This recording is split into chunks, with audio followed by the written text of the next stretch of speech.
6. O poder de uma crise. Como os líderes criam hábitos através do acaso e da intenção e...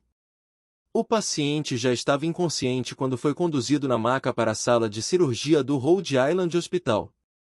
O queixo estava frouxo, olhos fechados, e a extremidade de um tubo de intubação despontava acima de seus lábios. Quando uma enfermeira o conectou a uma máquina que impeliria ar para dentro de seus pulmões durante a cirurgia, um de seus braços escorregou para fora da maca, com a pele salpicada de manchas hepáticas. O homem tinha 86 anos, 3 dias antes, sofrerá uma queda em casa. Depois disso, sentirá dificuldade de ficar acordado e responder perguntas, então a mulher acabará chamando uma ambulância. No pronto-socorro, um médico lhe perguntou o que tinha acontecido, mas o homem sempre cabeceava de sono no meio das frases. Um mapeamento de sua cabeça revelou o motivo. O tombo fizera com que seu cérebro se chocasse contra o crânio, causando o que é conhecido como hematoma subdural. O sangue se acumulava dentro da parte esquerda do crânio, forçando as delicadas dobras de tecido no interior do osso. O fluido vinha se acumulando havia quase 72 horas, e as partes do cérebro que controlavam a respiração e o coração começavam a falhar. Se o sangue não fosse drenado, o homem morreria. Na época, o Rhode Island Hospital era uma das mais avançadas instituições médicas dos Estados Unidos, o principal hospital de ensino para Brown University e o único centro de trauma nível I no sudeste da Nova Inglaterra. Naquele prédio alto de tijolos e vidro, médicos haviam aperfeiçoado técnicas de ponta, incluindo o uso de ondas de ultrassom para destruir tumores dentro do corpo de um paciente. Em 2002, a Coalizão Nacional de Serviços de Saúde avaliou a UTI do hospital como uma das melhores do país. Porém, na época em que o paciente idoso chegou, o Rhode Island Hospital também tinha outra reputação, a de um lugar cindido por tensões internas. Havia inimizades profundas, corrosivas, entre enfermeiros e médicos. Em 2000, o Sindicato dos Enfermeiros votará por uma greve, após reclamar que eram obrigados a cumprir turnos perigosamente longos. Mais de 300 deles postaram-se em frente ao hospital com placas que diziam: "Chega de escravidão" e "Eles não podem tirar nosso orgulho". "Este lugar pode ser horrível", um enfermeiro se lembra de ter dito a um repórter. Os médicos conseguem fazer você sentir que não vale nada, que é descartável. Como se devesse agradecer por arrumar a bagunça que eles deixam para trás. Os administradores acabaram concordando em limitar a hora extra obrigatória dos enfermeiros, mas as tensões continuaram a crescer. Alguns anos depois, um cirurgião estava se preparando para uma cirurgia abdominal de rotina quando uma enfermeira pediu que eles fizessem um intervalo. Essas pausas são um procedimento padrão na maioria dos hospitais, um jeito de os médicos e funcionários garantirem que não vão cometer erros. A equipe de enfermagem do Rhode Island Hospital insistia na questão dos intervalos, principalmente depois que um cirurgião acidentalmente extraíra as amígdalas de uma menina que deveria fazer uma cirurgia oftalmológica. Os intervalos serviam para pegar esses erros antes que eles acontecessem. Na cirurgia abdominal, quando a enfermeira da sala pediu que a equipe se reunisse em volta do paciente para fazer um intervalo e discutir o plano, o médico foi em direção à porta. "Por que você não assume a liderança?", o cirurgião disse à enfermeira. "Vou sair da sala para dar um telefonema. Bata na porta quando estiverem prontos." "Você também deveria participar, doutor", ela respondeu. "Você consegue dar conta", disse o cirurgião, andando até a porta. "Doutor, eu não acho que isso seja apropriado." O médico parou e olhou para ela. "Se eu quiser saber sua opinião, eu pergunto", ele disse. "Nunca mais questione minha autoridade. Se não consegue fazer seu trabalho, saia da droga da minha sala de cirurgia."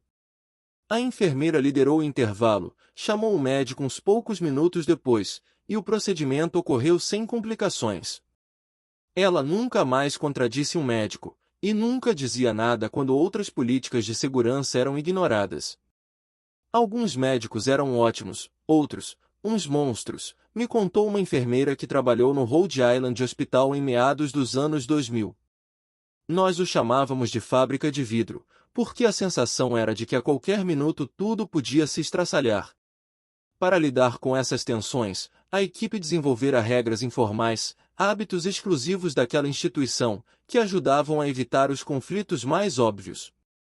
Os enfermeiros, por exemplo, sempre checavam 2 vezes os pedidos dos médicos, que tendiam a errar, e em silêncio garantiam que as doses corretas fossem registradas, dedicavam um tempo a mais só para escrever de forma legível nas fichas dos pacientes, para evitar que um cirurgião com pressa fizesse o corte errado. Uma enfermeira me contou que desenvolveram um sistema de cores para alertar uns aos outros. Escrevíamos os nomes dos médicos em cores diferentes nos quadros brancos, ela dizia. Azul significava legal, vermelho significava imbecil, e preto queria dizer não o contradiga em hipótese alguma, senão ele corta sua cabeça, ponto. O Rhode Island Hospital era um lugar tomado por uma cultura corrosiva.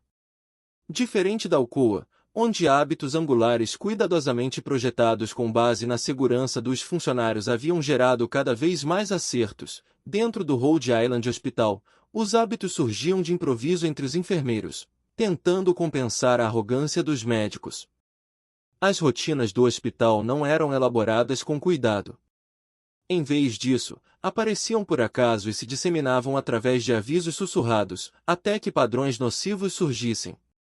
Isso pode acontecer dentro de qualquer organização em que os hábitos não são deliberadamente planejados.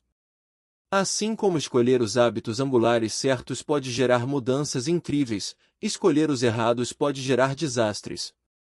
E quando os hábitos dentro do Rhode Island Hospital implodiam, causavam erros terríveis.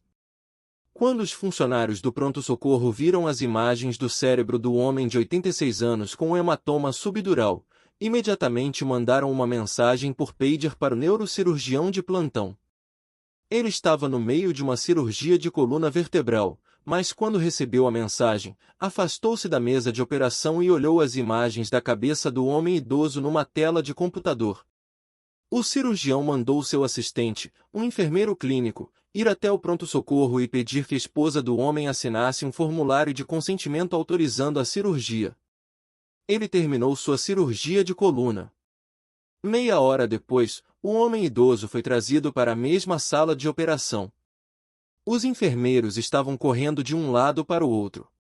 O idoso inconsciente foi colocado na mesa. Um enfermeiro pegou seu formulário de consentimento e sua ficha médica.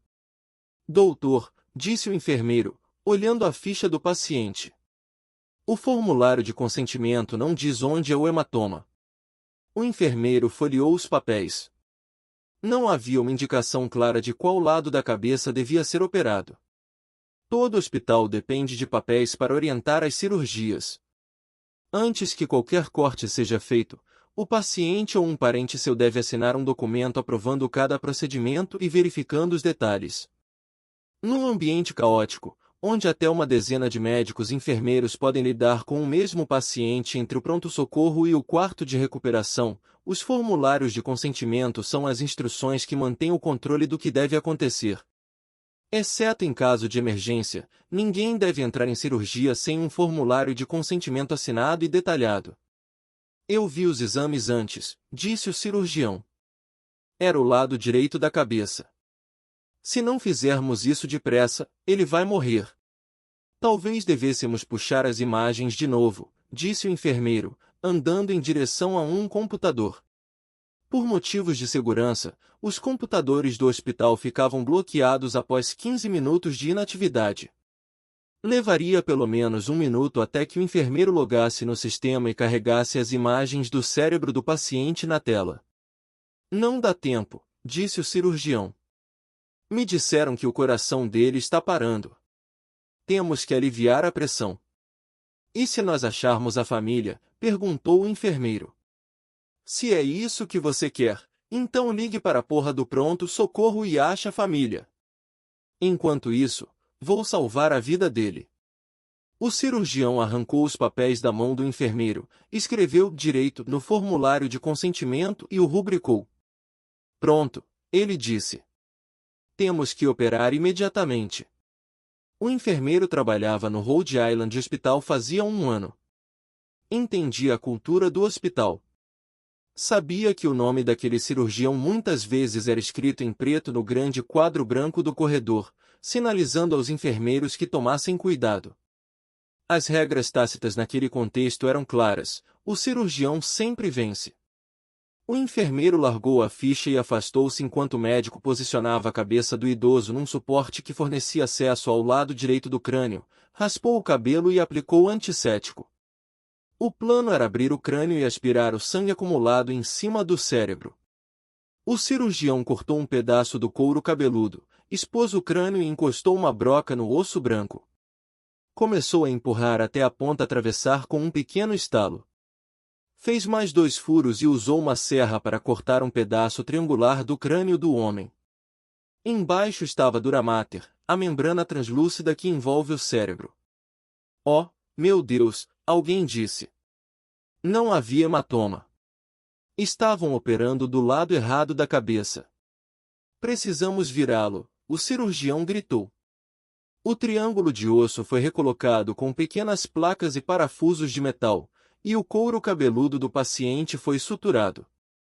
Sua cabeça foi virada para o outro lado, e depois mais uma vez raspada, desinfetada, cortada e perfurada até que um triângulo de crânio pudesse ser removido. Dessa vez, o hematoma estava imediatamente visível, um volume escuro que vazou como um xarope grosso quando a dura mater foi furada. O cirurgião aspirou o sangue e a pressão dentro do crânio do homem baixou imediatamente. A cirurgia, que deveria ter levado cerca de 1 hora, durará quase o dobro. Depois disso, o paciente foi levado para a UTI, porém jamais recuperou a plena consciência. 2 semanas depois, morreu. Uma investigação posterior concluiu que era impossível determinar precisamente a causa-mortes, mas a família do paciente argumentou que o trauma do erro médico sobrecarregara seu corpo já frágil, que o estresse de retirar 2 pedaços de crânio, o tempo adicional de cirurgia e o atraso na evacuação do hematoma o tinham forçado além do limite. Alegavam que, não fosse o erro, o homem talvez ainda estivesse vivo. O hospital pagou um acordo em dinheiro, e o cirurgião foi proibido de trabalhar no Rhode Island Hospital novamente. Um acidente desse tipo, alguns enfermeiros afirmaram depois, era inevitável. Os hábitos institucionais do Rhode Island Hospital eram tão disfuncionais que era só uma questão de tempo até que um erro grave ocorresse. 6 não são apenas os hospitais que alimentam padrões perigosos, é claro. Hábitos organizacionais destrutivos podem ser encontrados em centenas de ramos de atividade e em milhares de empresas. E quase sempre são fruto de negligência, de líderes que evitam pensar na cultura e, portanto, deixam que ela se desenvolva sem orientação. Não existem organizações sem hábitos organizacionais. Há apenas lugares onde eles são concebidos deliberadamente, e lugares onde são criados sem planejamento, por isso muitas vezes brotam de rivalidades ou do medo. Porém, às vezes, mesmo hábitos destrutivos podem ser transformados por líderes que sabem aproveitar as oportunidades certas. Às vezes, no calor de uma crise, os hábitos certos surgem. Segunda, quando a Evolutionary Theory of Economic Change, uma teoria evolucionária da mudança econômica, foi publicado pela primeira vez em 1982, muito poucas pessoas fora da academia deram atenção a esse livro. Sua capa sem graça e sua primeira frase desencorajadora: neste volume desenvolvemos uma teoria evolucionária das capacidades e comportamento de empresas comerciais operando num ambiente de mercado. E construímos e analisamos uma série de modelos consistentes com essa teoria, pareciam quase formuladas para afugentar os leitores. Os autores, Richard Nelson e Sidney Winter, professores de Yale, eram mais conhecidos por uma série de artigos intensamente analíticos explorando a teoria de Sun Schumpeter, que mesmo a maioria dos doutorandos não fingia entender. Dentro do mundo da estratégia comercial e da teoria organizacional, no entanto, o livro explodiu como uma bomba. Ele logo foi aclamado como um dos textos mais importantes do século. Professores de economia começaram a falar dele para seus colegas em escolas de administração de negócios, que começaram a falar dele para diretores executivos em conferências, que logo começaram a citar Nelson e Winter dentro de corporações tão diferentes como a General Electric, a Pfizer e a Sarvoa Hotels.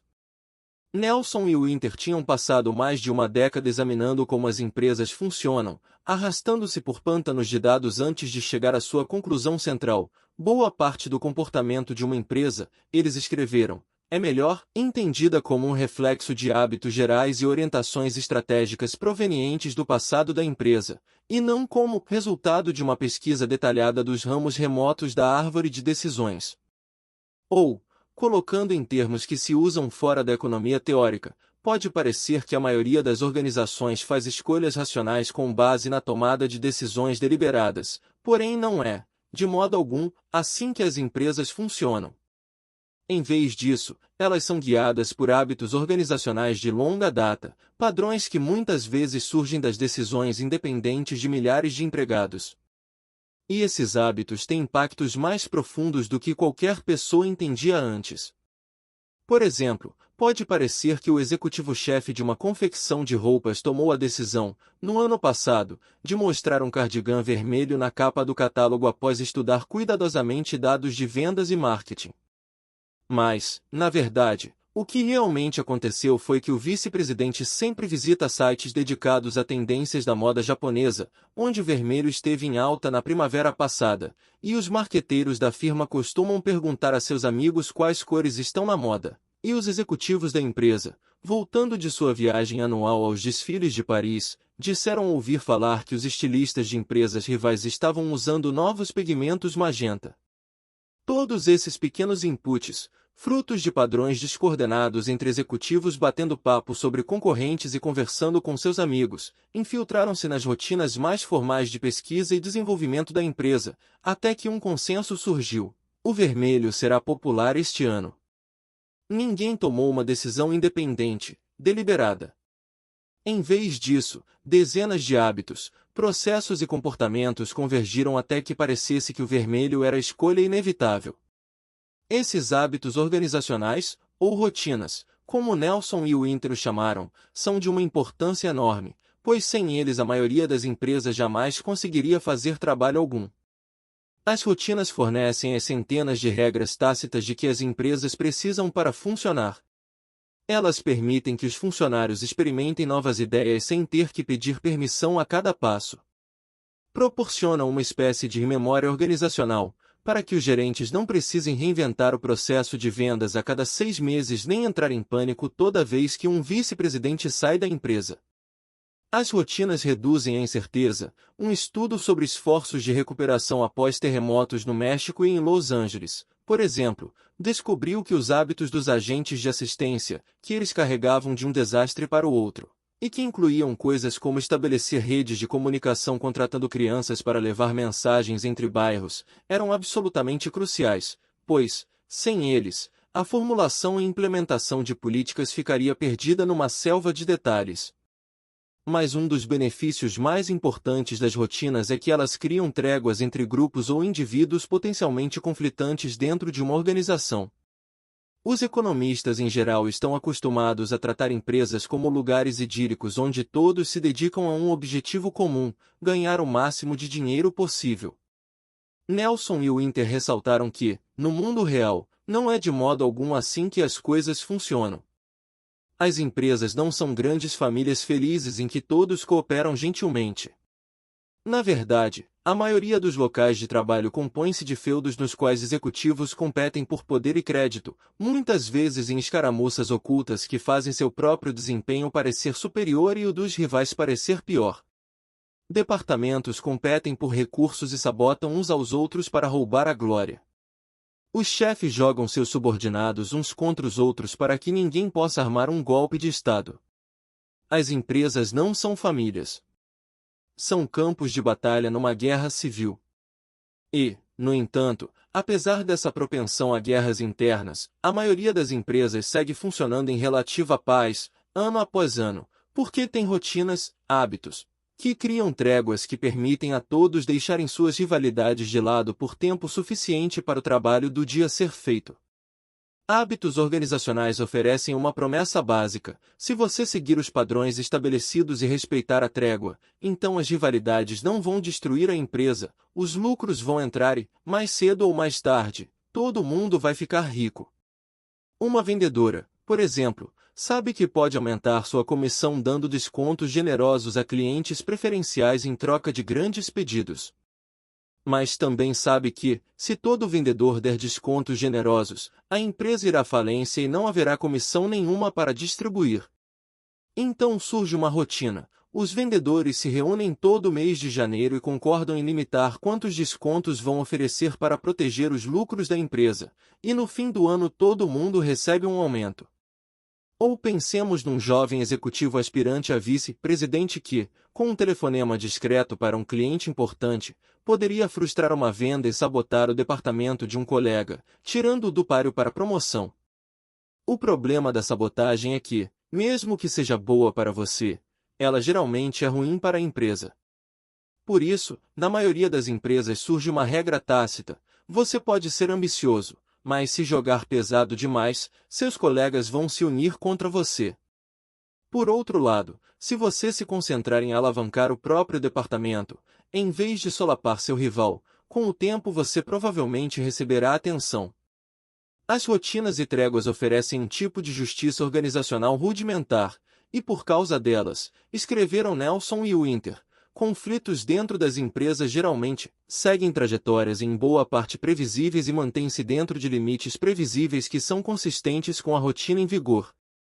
A quantidade usual de trabalho é cumprida, as reprimendas e os elogios são feitos com a frequência usual, ninguém está tentando pilotar o navio organizacional para fazer uma curva fechada, na esperança de derrubar um rival para fora. Na maior parte do tempo, as rotinas e tréguas funcionam perfeitamente.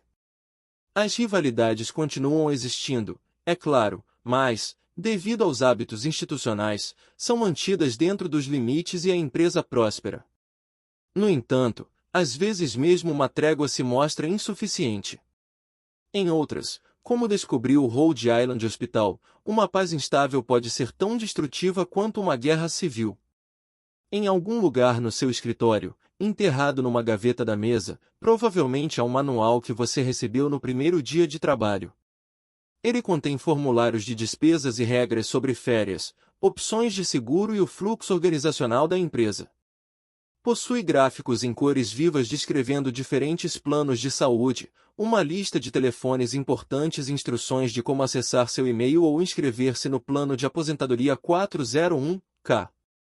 Agora, imagine o que você diria a um novo colega que pedisse conselhos sobre como se dar bem na sua empresa.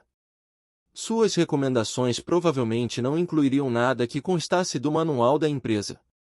Em vez disso, as dicas que você transmitiria: quem é de confiança, quais secretárias têm mais influência que os chefes, como manipular a burocracia para conseguir alguma coisa, são os hábitos de que depende todo dia para sobreviver. Se pudesse de algum modo fazer um diagrama de todos os seus hábitos do trabalho, e as estruturas informais de poder, relacionamentos, alianças e conflitos que representam, e então sobrepor seu diagrama aos diagramas desenhados pelos seus colegas, isso criaria um mapa da hierarquia secreta da sua empresa, um guia de quem sabe fazer as coisas acontecerem e quem parece nunca estar à frente. As rotinas de Nelson e Winter, e as tréguas que elas possibilitam, são cruciais para todo tipo de empresa. Um estudo da Universidade de Utrecht na Holanda, por exemplo, analisou rotinas dentro do mundo da moda.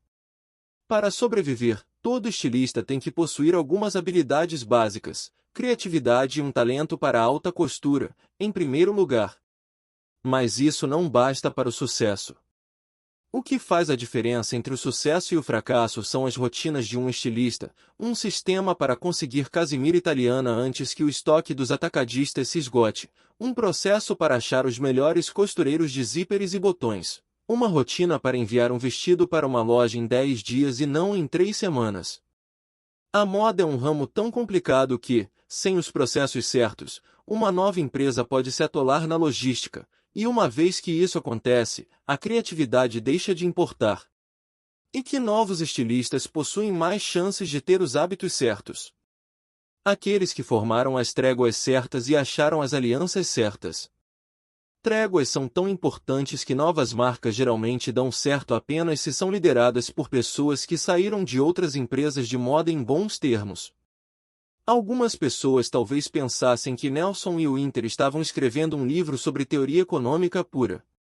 Mas o que realmente produziram foi um guia para sobreviver no mundo corporativo norte-americano. Além disso, as teorias de Nelson e Winter também explicam por que as coisas deram tão errado no Rhode Island Hospital. O hospital tinha rotinas que criavam uma paz incômoda entre enfermeiros e médicos, os quadros brancos, por exemplo, e os avisos que os enfermeiros sussurravam uns para os outros eram hábitos que estabeleciam uma trégua básica. Esses pactos delicados permitiam que a organização funcionasse na maior parte do tempo. Porém, tréguas só são duráveis quando criam uma justiça real. Se uma trégua é desequilibrada, se a paz não é real, então as rotinas muitas vezes falham justamente quando são mais necessárias. A questão crucial no Rhode Island Hospital era que apenas os enfermeiros estavam cedendo poder para manter uma trégua. Eram os enfermeiros que conferiam 2 vezes os medicamentos dos pacientes e faziam um esforço a mais para escrever com clareza nas fichas. Eram eles que aguentavam os maus-tratos de médicos estressados. Eram eles que ajudavam a separar os médicos gentis dos despotas, para que o resto dos funcionários soubesse quem tolerava sugestões na sala de operação e quem daria um chilique se você abrisse a boca.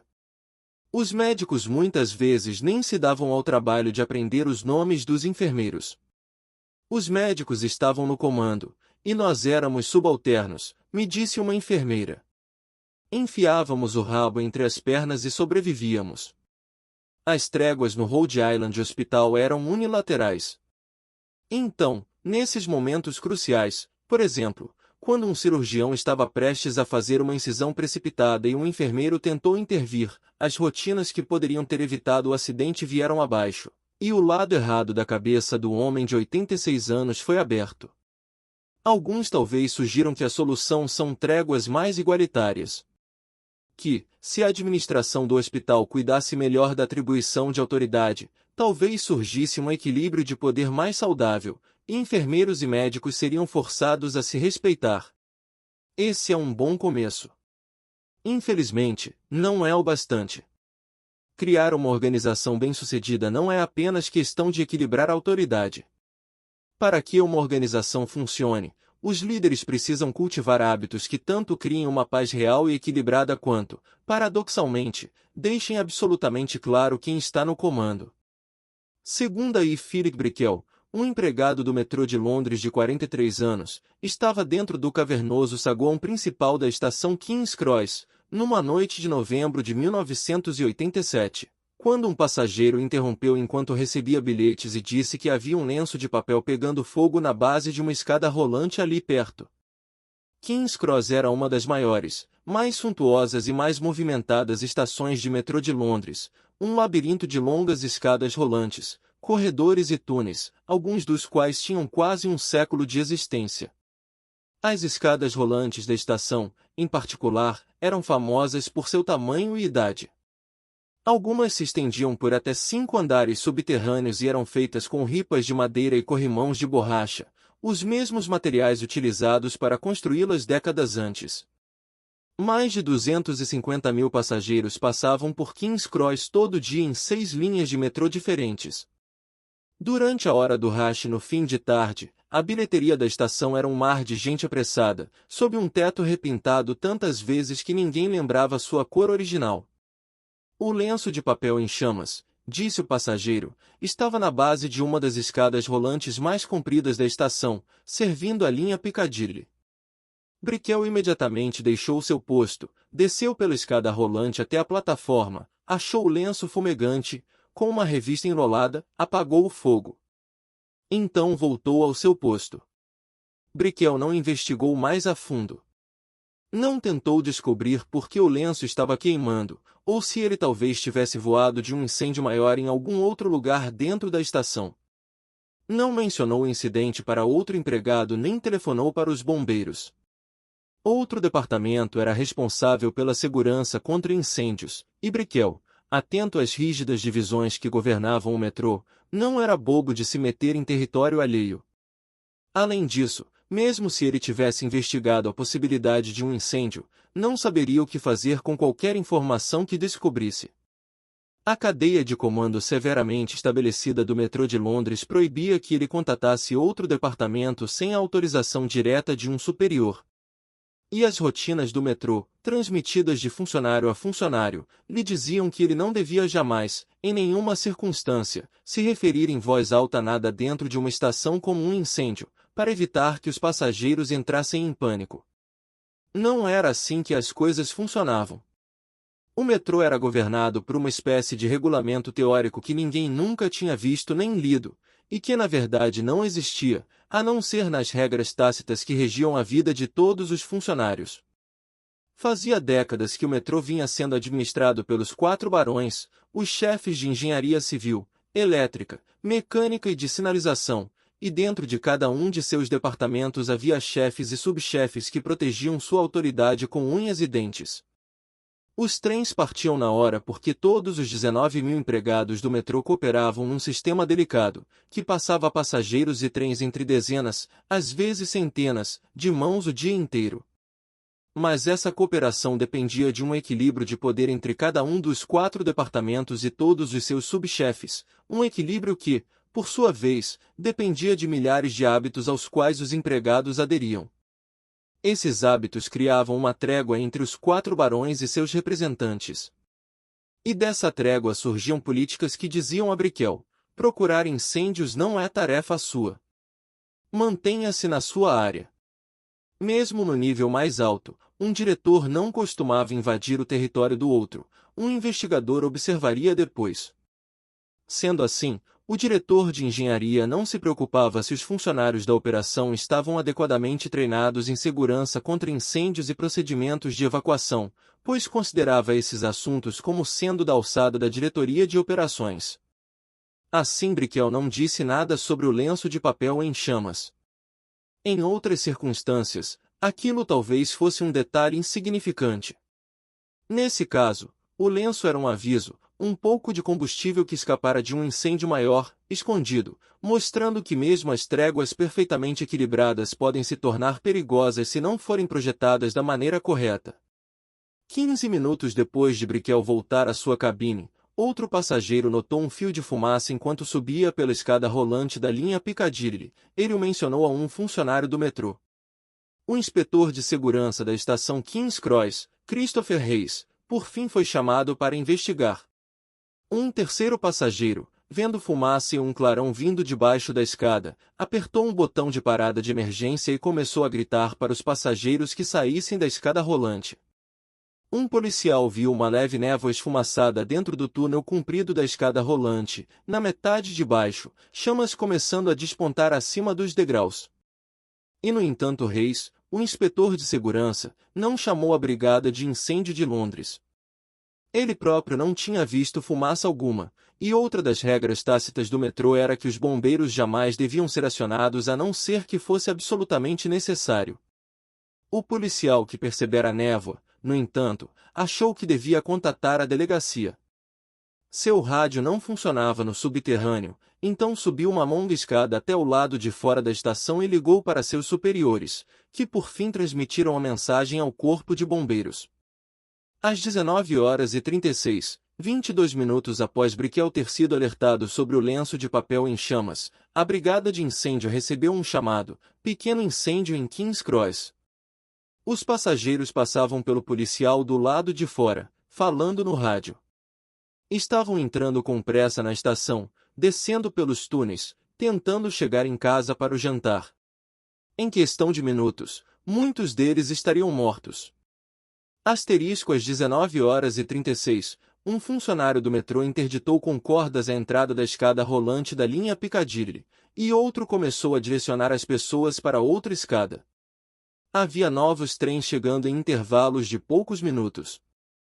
As plataformas pelas quais os passageiros saíam dos vagões do metrô estavam apinhadas.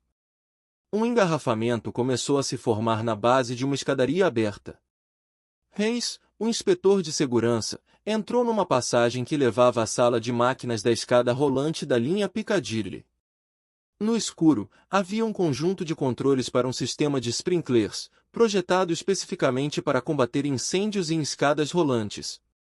Ele foi instalado alguns anos antes, depois que um incêndio em outra estação levará a uma série de relatórios preocupantes sobre os riscos de um incêndio repentino.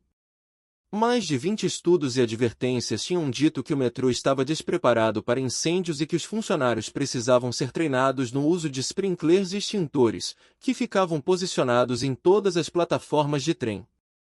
2 anos antes, o vice-chefe assistente da Brigada de Incêndio de Londres escrevera ao diretor de operações ferroviárias, reclamando dos hábitos de segurança dos funcionários do metrô. Estou seriamente preocupado, dizia a carta. Insisto com toda a ênfase possível para que sejam dadas instruções claras de que, a qualquer suspeita de incêndio, a brigada de incêndio seja contatada sem demora. Isso pode salvar vidas. No entanto, Reis, o inspetor de segurança, nunca viu essa carta, pois ela foi enviada para uma divisão diferente daquela em que ele trabalhava, e as políticas do metrô jamais foram reescritas de modo a incorporar o aviso. Ninguém dentro de King's Cross entendia como usar o sistema de sprinklers das escadas rolantes, nem estava autorizado a usar os extintores, pois eles eram controlados por outro departamento. Reis esqueceu completamente que o sistema de sprinklers existia. As tréguas que governavam o metrô garantiam que cada pessoa soubesse o seu lugar, mas não deixavam espaço para descobrir nada além do que ela tinha a obrigação de saber. Reis passou correndo pelos controles do sprinkler sem ao menos olhar de relance para eles. Quando chegou à sala das máquinas, foi quase vencido pelo calor. O incêndio já era grande demais para ser combatido. Ele correu de volta para o saguão principal. Havia uma fila de gente parada nas máquinas de bilhetes, e centenas de pessoas circulando pelo recinto, indo para as plataformas ou saindo da estação. Reis achou um policial. Temos que parar os trens e tirar todo mundo daqui, ele disse. O incêndio está fora de controle. Está se espalhando por tudo. Às 19h42, quase meia hora depois do lenço de papel em chamas, o primeiro bombeiro chegou a King's Cross. Ao entrar na bilheteria, viu uma fumaça preta e densa começando a serpentear rente ao teto. Os corrimãos de borracha das escadas rolantes tinham começado a queimar. Conforme o cheiro ardido de borracha queimada se espalhava, os passageiros na bilheteria foram percebendo que havia algo errado. Andavam em direção às saídas enquanto bombeiros abriam caminho entre a multidão, lutando para avançar no contrafluxo. Lá embaixo, o incêndio estava se alastrando. A escada rolante inteira agora estava em chamas, gerando um gás superaquecido que subiu até o topo do poço, envolvendo a própria escada, onde ele ficou preso contra o teto do túnel, que estava coberto com cerca de 20 camadas de tinta antiga. Alguns anos antes, o diretor de operações do metrô sugerira que toda aquela tinta talvez representasse um risco de incêndio. Quem sabe, ele disse, as camadas antigas devessem ser removidas antes que uma nova fosse aplicada. Os protocolos de pintura não eram da sua alçada, no entanto. A responsabilidade pela pintura pertencia ao departamento de manutenção, cujo chefe educadamente agradeceu a recomendação ao colega, e então observou que se ele quisesse interferir em outros departamentos, o favor rapidamente seria retribuído. O diretor de operações retirou sua recomendação. Conforme os gases superaquecidos se acumulavam junto ao teto do poço da escada rolante, todas aquelas velhas camadas de tinta começaram a absorver o calor. Cada novo trem que chegava impelia um novo jorro de oxigênio para dentro da estação, alimentando o fogo como um fole. Às 19h43, um trem chegou e um vendedor chamado Mark Silver desceu. Ele percebeu imediatamente que havia algo errado. O ar estava turvo, a plataforma, abarrotada de gente. A fumaça vinha soprada para onde ele estava, encrespando-se em volta dos vagões de trem parados nos trilhos. Virou para entrar de volta no trem, porém as portas tinham fechado. Ele esmurrou as janelas, mas havia uma política não oficial para evitar atrasos. Uma vez que as portas estavam fechadas, não abriam novamente. De uma ponta a outra da plataforma, Silver e outros passageiros gritavam ao motorista para que ele abrisse as portas. O sinal mudou para verde e o trem partiu. Uma mulher pulou nos trilhos, correndo atrás do trem enquanto ele avançava para dentro do túnel. "Me deixem entrar", ela gritava. Silver andou pela plataforma até onde um policial estava direcionando todo mundo para longe da escada rolante da linha Piccadilly e rumo a outra escadaria. Havia uma multidão de pessoas em pânico esperando para subir. Todas sentiam o cheiro da fumaça, e todas estavam amontoadas. O lugar estava quente, por causa do fogo, ou por causa da quantidade de pessoas, Silver não tinha certeza. Ele finalmente chegou à base de uma escada rolante que tinha sido desligada. Enquanto subia na direção da bilheteria, sentiu as pernas arderem com o calor de uma parede de 5 metros que o separava do poço da escada da linha Piccadilly. "Olhei para cima e vi bolhas se formando na parede e no teto", ele disse depois. Às 19h45, um trem que chegava empurrou uma grande lufada de ar para dentro da estação. Conforme o oxigênio alimentava o fogo, as labaredas na escada da linha Piccadilly rugiam. Os gases superaquecidos junto ao teto do poço, alimentados pelo fogo embaixo e pela tinta borbulhante em cima, atingiram uma temperatura de combustão, o que é conhecido como ponto de inflamação generalizada. Nesse momento, tudo dentro do poço, a tinta, os degraus de madeira da escada rolante e qualquer outro combustível que estivesse presente, se incendiou numa rajada de fogo.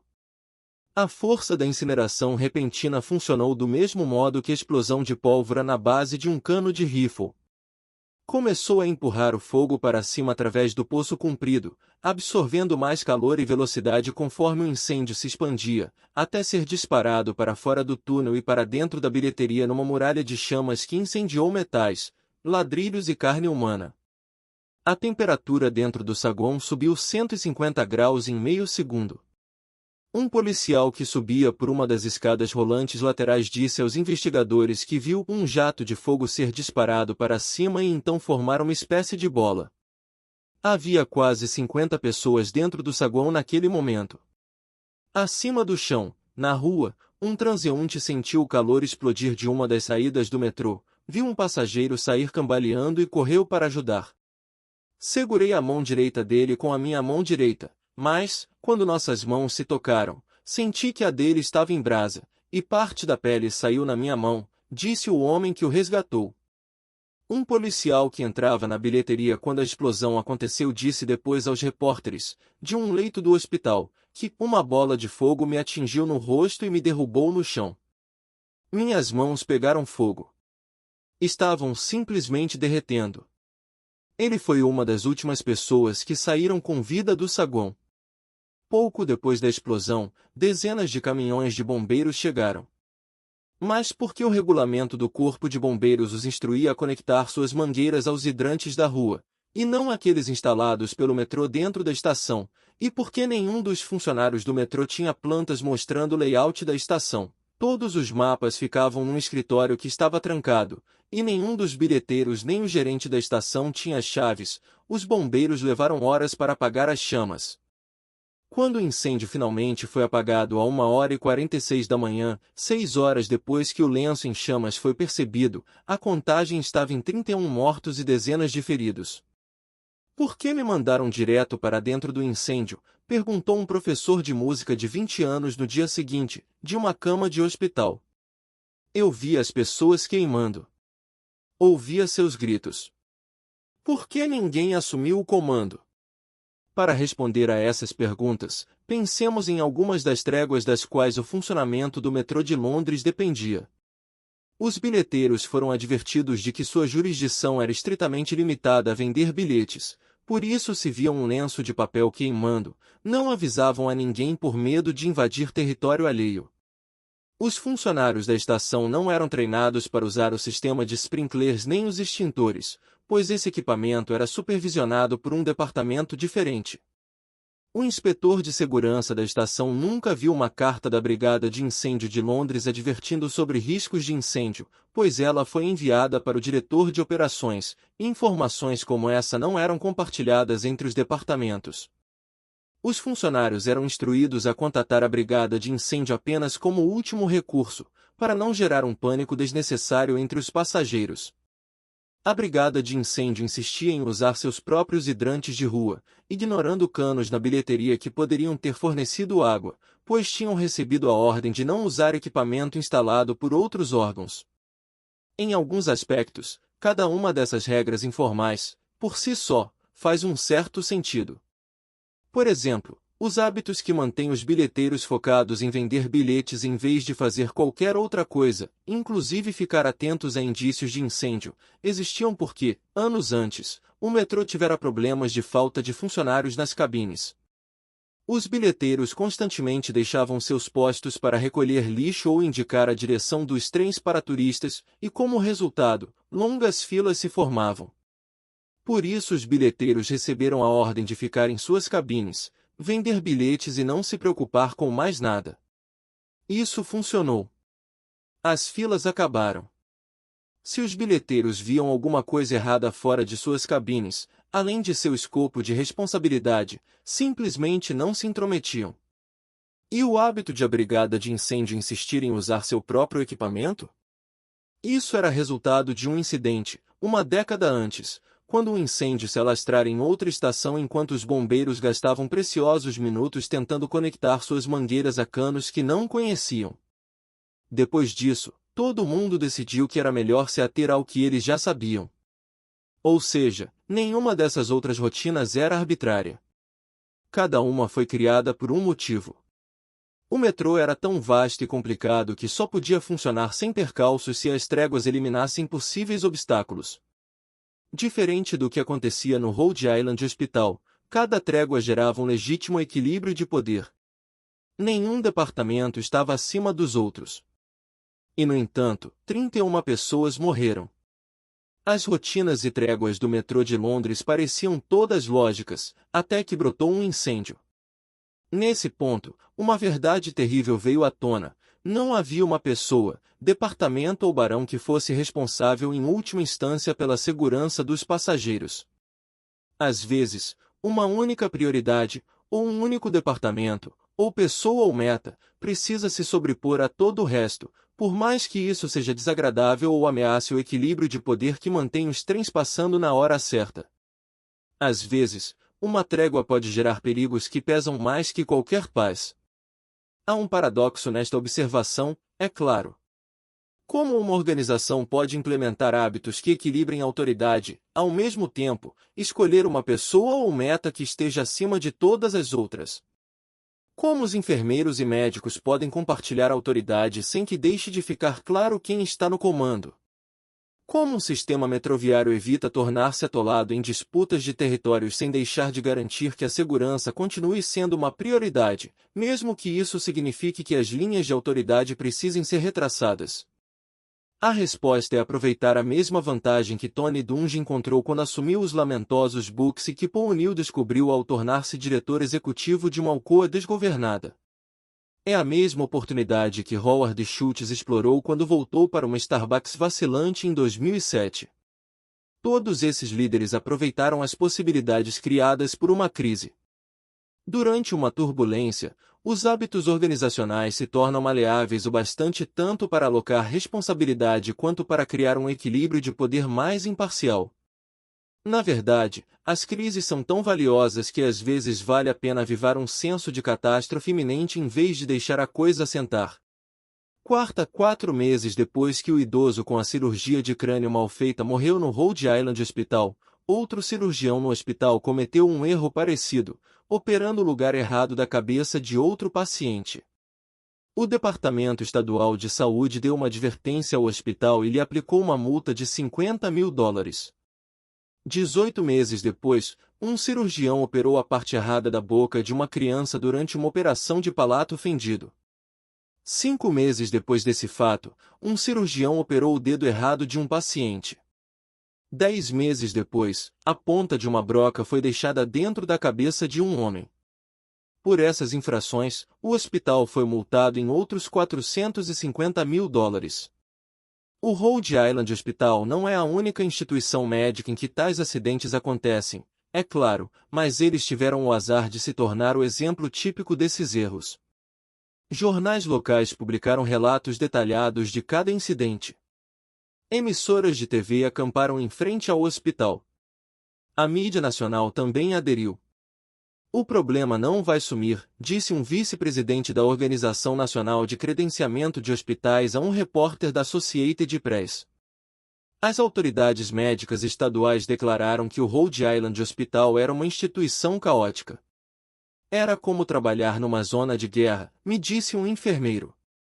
Havia repórteres de TV emboscando médicos quando estavam a caminho de seus carros. Um garotinho me pediu para garantir que o médico acidentalmente não cortasse seu braço fora durante a cirurgia. Parecia que tudo estava fora de controle. Com a pressão das críticas e da mídia, um senso de crise surgiu dentro do hospital. Alguns administradores começaram a recear que a instituição fosse perder sua credencial. Outros assumiram uma posição defensiva, atacando as emissoras de TV por transformá-los em alvos. Achei um botão dizendo bode expiatório que eu ia usar no trabalho, me disse um dos médicos. Minha mulher disse que era uma má ideia. Então uma administradora, a Dra. Mary Reich Cooper, que se tornará agente-chefe de qualidade poucas semanas antes da morte do homem de 86 anos, se pronunciou. Em reuniões com os administradores e funcionários do hospital, Cooper disse que eles estavam encarando a situação de um jeito totalmente errado. Todas essas críticas não eram uma coisa ruim, ela disse. Na verdade, o hospital tinha em mãos uma oportunidade que poucas organizações recebiam. Eu vi aquilo como uma abertura, me disse a Dra. Cooper. Há um longo histórico de hospitais que tentaram atacar esses problemas e fracassaram. Às vezes as pessoas precisam de uma sacudida, e toda essa publicidade negativa foi uma sacudida séria. Isso nos deu uma chance de reexaminar tudo. O Rhode Island Hospital fechou todas as unidades de cirurgia eletiva durante um dia inteiro, uma despesa enorme, e submeteu todos os funcionários a um programa de treinamento intensivo que enfatizava o trabalho em equipe e realçava a importância de dar autonomia aos enfermeiros e à equipe médica. O chefe de neurocirurgia renunciou, e um novo líder foi escolhido. O hospital convidou o Centro de Transformação de Serviços de Saúde, uma coalizão de instituições médicas de liderança, para ajudar a reformular suas medidas de segurança cirúrgica. Os administradores instalaram câmeras de vídeo nas salas de operação para garantir que os intervalos ocorressem, e as chicletes tornaram-se obrigatórias em toda a cirurgia.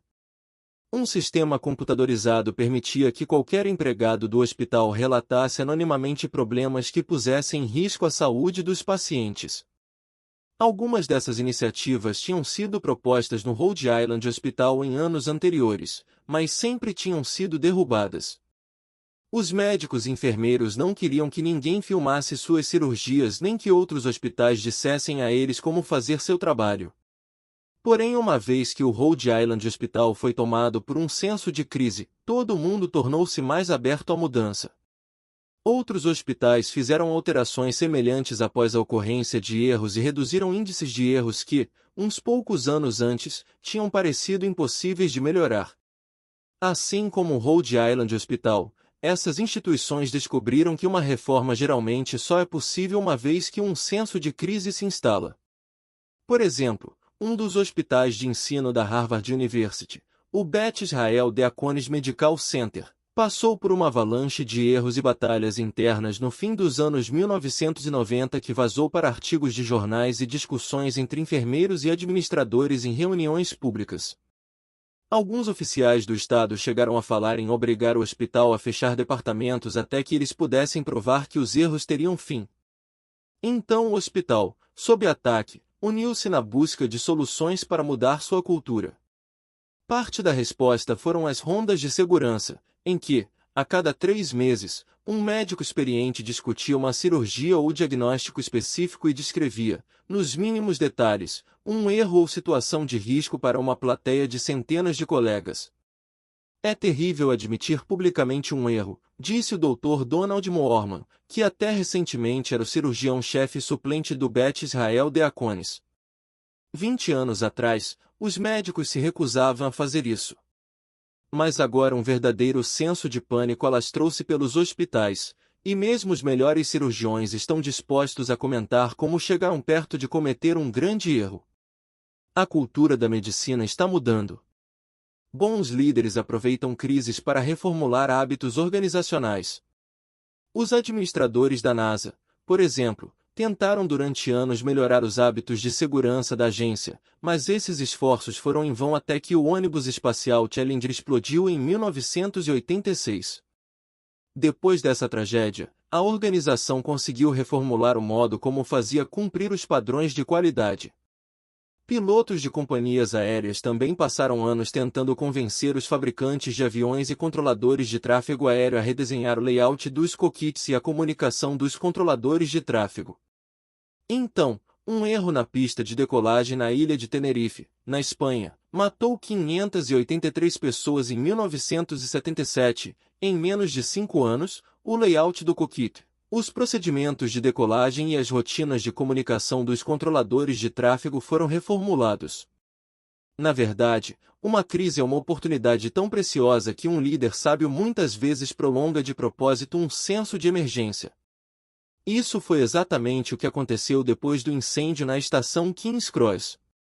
5 dias depois do ocorrido, o secretário de Estado britânico designou um investigador especial, Desmond Fennell, para estudar o incidente.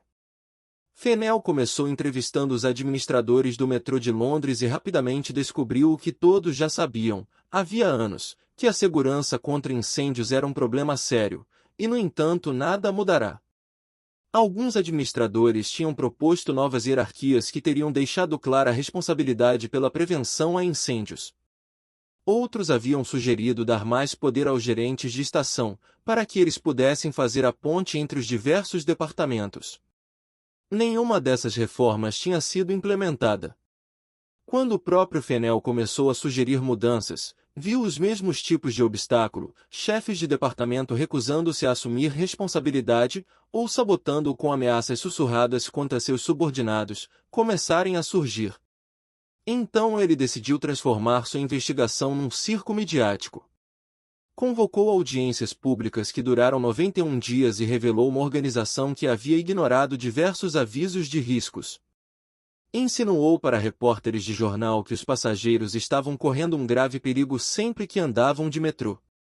Comparou depoimentos de dezenas de testemunhas que descreviam uma organização na qual brigas por território importavam mais que a segurança dos passageiros. Seu relatório final, entregue quase um ano após o incêndio, era uma denúncia feroz contra o metrô, um documento de 250 páginas retratando uma organização debilitada pela incompetência burocrática. Originalmente uma investigação sobre os eventos de uma única noite, escreveu Fennell, o escopo do relatório precisou ser ampliado para o exame de um sistema. Ele concluiu com páginas e mais páginas de críticas mordazes e recomendações que, basicamente, sugeriam que boa parte da organização era incompetente ou corrupta. A reação foi instantânea e esmagadora. Passageiros fizeram piquete nos escritórios do metrô. Os administradores da organização foram demitidos. Aprovou-se uma série de novas leis, e a cultura do metrô foi reformulada. Hoje, cada estação tem um gerente cuja responsabilidade primária é a segurança dos passageiros, e cada funcionário tem a obrigação de informar mesmo o menor indício de risco. Todos os trens ainda passam na hora. Mas os hábitos e as tréguas do metrô ajustaram-se apenas o suficiente para deixar claro quem é o responsável em última instância pela prevenção a incêndios, e todos têm autonomia para agir, por mais que possam estar invadindo território alheio. Os mesmos tipos de alterações são possíveis em qualquer empresa na qual os hábitos institucionais, por ignorância ou negligência, tenham criado tréguas nocivas. Uma empresa com hábitos disfuncionais não pode mudar de um dia para o outro simplesmente porque um líder manda. Em vez disso, os executivos sábios procuram momentos de crise, ou criam a percepção de uma crise, e cultivam a sensação de que algo precisa mudar, até que todos finalmente estejam prontos para reformular os padrões com os quais convivem todos os dias. Nunca se deve desperdiçar uma crise séria, disse Rahm Emanuel em uma conferência de executivos-chefes na sequência do colapso financeiro global de 2008, logo após ter sido designado como chefe de gabinete do presidente Obama. Esta crise oferece a oportunidade de fazermos coisas que não era possível fazer antes. Logo em seguida, a administração Obama convenceu um Congresso antes relutante a aprovar seu plano de incentivo de 787 bilhões de dólares. O Congresso também sancionou a Lei de Reforma do Sistema de Saúde, reformulou as leis de proteção ao consumidor e aprovou dezenas de outros estatutos, desde expandir a cobertura de saúde infantil até proporcionar às mulheres novas oportunidades de processar empregadores por discriminação salarial. Foi uma das maiores reformas políticas desde a Great Society e o New Deal, e isso aconteceu porque, no rastro deixado por uma catástrofe financeira, os legisladores enxergaram oportunidades. Algo semelhante aconteceu no Rhode Island Hospital após a morte do homem de 86 anos e os outros erros cirúrgicos. Desde que os novos procedimentos de segurança do hospital foram totalmente implementados em 2009, nunca mais fizeram uma cirurgia no lugar errado. O hospital recentemente ganhou um Beacon Award, o mais prestigiado prêmio de enfermagem de tratamento intensivo, e menções honrosas do Colégio Americano de Cirurgiões pela qualidade do tratamento contra o câncer. O mais importante, dizem os enfermeiros e médicos que trabalham lá, é que o Rhode Island Hospital parece um lugar totalmente diferente. Em 2010, uma jovem enfermeira chamada Alison Ward entrou numa sala de operação para dar assistência numa cirurgia de rotina. Ela tinha começado a trabalhar na sala de operação fazia um ano. Era a pessoa mais nova e menos experiente do recinto. Antes de a cirurgia começar, toda a equipe cirúrgica reuniu-se em volta do paciente desacordado para fazer um intervalo. O cirurgião foi lendo uma checklist, pregada na parede, que detalhava cada passo da operação. Ok, último passo, ele disse antes de pegar o bisturi. Alguém tem alguma dúvida antes de começarmos? O médico já realizará centenas de cirurgias como aquela. Tinha uma sala cheia de diplomas e prêmios. Doutor, disse Ward, com seus 27 anos, quero lembrar a todos que temos que fazer uma pausa entre o primeiro e o segundo procedimento. Você não mencionou isso, e eu só queria garantir que lembrássemos. Era o tipo de comentário que, uns poucos anos antes, talvez tivesse lhe valido uma reprimenda. Ou acabado com a carreira dela. Obrigado por acrescentar isso, disse o cirurgião. Vou lembrar de mencionar isso da próxima vez. Certo, ele disse, vamos começar. Sei que esse hospital passou por períodos difíceis, Ward me disse depois. Mas agora é um lugar realmente cooperativo. Nosso treinamento, todos os modelos de comportamento, a cultura inteira do hospital é focada no trabalho em equipe. Sinto que posso falar qualquer coisa. É um lugar excelente de se trabalhar. 6 Os relatos deste capítulo são baseados em entrevistas com diversas pessoas que trabalharam no Rhode Island Hospital e estiveram envolvidas neste incidente, algumas das quais forneceram versões diferentes dos fatos. Para mais detalhes das respostas dos representantes do hospital e do cirurgião envolvido, favor consultar as notas.